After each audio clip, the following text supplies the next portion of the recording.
Now, the fact that Lennox is alert right now after that kind of trauma is a minor miracle. The fact that the Mexican citizen can repeatedly violate our sovereignty and be a party to this crime against this little boy is outrageous, and it's unacceptable. So where is Jerry Brown, governor of California, where this crime occurred? Governor Moonbeam, who is turning the entire state of California into a sanctuary for illegals, like the one who reportedly did this to little Lennox. Where is he? Silence. Crickets. Because Moonbeam is complicit. The governor of California is an accessory to this felony. But the important thing right now is Lennox's recovery. Joining me now from San Diego, the father of Lennox, Benjamin Lake. Benjamin, I admire you, first of all, for coming in here and chatting with us. I can't imagine what you're going through right now. I can empathize a little bit, being a father, and dad to dad, that's how I'd like to talk to you. But I want to talk about first trying to help Lennox, so I want to bring up this GoFundMe account. And I'll bring it up again.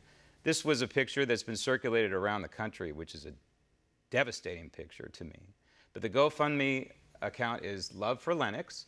The goal is a modest $50,000.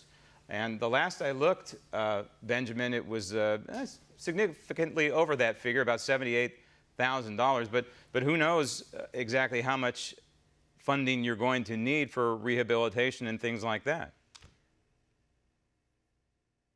I appreciate it. Well, tell me how Lennox is doing right now. Every day is day to day. He's pushing really hard. He's fighting. We're having trouble getting him to try to eat some foods, and he tires out pretty easy. He is alert though, which is it's just a miracle to me. Yeah. He's talking. You know, we try to get him up a little bit each day and try to get him to do a little bit of activity. Like I said, he gets fatigued pretty easily cognitively. But he's fighting. He's fighting hard. He got real excited when his brother visited last night, and you know, he tried to do a little bit. Lennox is a big gamer, and so they tried to play a little bit of the Nintendo DS together, and it was nice to see him playing. But you could tell after a few minutes his brain was tired and he needed to rest. But he's fighting. He's fighting hard to try to bounce back to what he used to do, and he wants to go home. So. Right.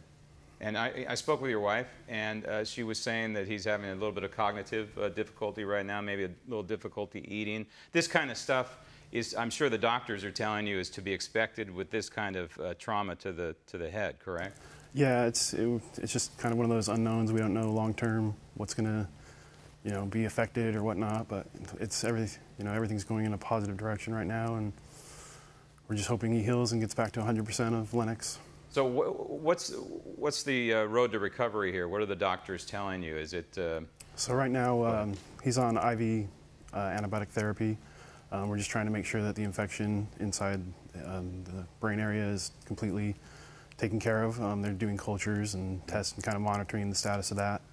And the rest is just kind of, a typical brain injury. We keep the lights dim, try to keep stimulation low, and when we notice he's getting overstimulated, we try to, reduce it and just kind of keep things quiet and let his brain rest. We're trying to let him rest as much as possible, and hopefully just over time we'll see where things go. The actual injury, could it be boiled down to a little swelling on the brain? Is that what transpired here? He had, I believe, subdural hematoma. He had a laceration on the forehead above their left eye, which indented his skull. So they had to go in and pop it back out, clean the debris of the broken skull pieces, clean that skull piece, put it back in, and then they stitched him, and that required, being sutured from the middle of the skull down to his ear. And that's another reason we think he might be having trouble eating, is they had to cut into the muscle where it helps you chew and bite. So, yeah, other than that, he had, I guess, some base skull fractures and a nose fracture. Pretty beat up. Yeah, we're not sure why the ears were both bleeding. He has an audiology consult in a few weeks. He seems to be hearing all right? He seems to be hearing okay. Sometimes he'll complain about eye pain, but he's fighting pretty hard. You were injured in the crash as well, were you not? Honestly, I didn't get checked out yet. I've got some bumps and bruises, but my focus has just been staying with him and trying to keep him good and making sure that he has everything he needs. Of course. And you have 2 other children, correct? Yes, sir. And their ages, and how are they doing right His biggest brother is Grady, he's 16. His other older brother is Aiden, he's 14. They're both praying and, you know, supporting Lennox and trying to call and visit, and, you know, they're processing this their own, and I know they're having a hard time, but they love him to pieces.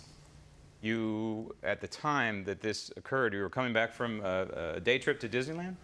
My wife had a medical appointment on the Central Coast, so on the way home, Lennox had been just a joy like he always is, so we thought we'd treat him with a little Disneyland stop. And after the Disneyland stop, we were trying to head home early to have a Sunday family day together. Nice.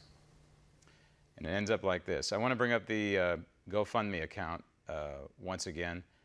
Are you a little bit overwhelmed the response that you're getting, not only from the GoFundMe, but I would imagine from other sources, not only in the San Diego area, maybe not even in California, but beyond? It's been phenomenal. The prayers, the thoughts, the support, the GoFundMe, just everything. I try to read some of the comments, and it just brings me to tears. People's personal experiences and just the outpouring support for Lennox and everything that he's gone through. What else do you need? What do you need from a program like this, from an audience like this, who are probably, you know, half of them are in tears like I am? What do you need? Just continued prayers and support. Just every night, you know, I pray by Lennox that he just returns to 100% and can be the happy kid he was. Well, I guarantee you this, Benjamin. I believe that Donald Trump, the President of the United States, has an eye on this case right now, and I think at some point you'll be hearing from him. I'm fairly certain of that. And rest assured that the people in this audience will be dropping to a knee for your son, and maybe going online and helping out with the GoFundMe as well. And you're in our prayers for sure. Thank you for coming in. Thank you.